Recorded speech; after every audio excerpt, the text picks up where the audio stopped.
રાજકોટની એફઆરસીની ઓફિસમાં કોંગ્રેસે અનોખો વિરોધ કર્યો। 7 મહિનાથી એફઆરસીના ચેરમેનની નિમણૂક નથી કરવામાં આવી, જેને લઈ કોંગ્રેસે આ વિરોધ પ્રદર્શન કર્યું।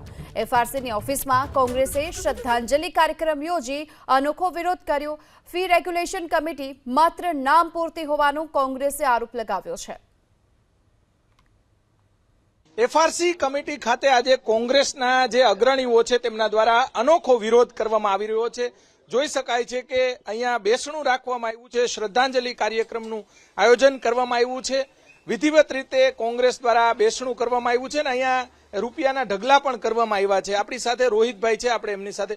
રોહિતભાઈ, આવી અનોખી જે બેસણું અને શ્રદ્ધાંજલિ પહેલી વખત જોઈ છે, આખી હકીકત શું છે? 2017માં રાજ્ય સરકાર ખાનગી શાળાઓની ફી લગામ કરવા માટે ફી રેગ્યુલેશન કમિટી, ફી નિર્ધારણ સમિતિનો કાયદો લઈ આવી। આખા ગુજરાતની અંદર 4 ઝોનની અંદર આવી રીતના કચેરીઓ સ્થાપી અને આ સૌરાષ્ટ્ર ઝોનની સ્થિત ઓફિસ છે, ત્યાં જ અમે એનું ઉઠામણુંનો કાર્યક્રમ રાખ્યો છે।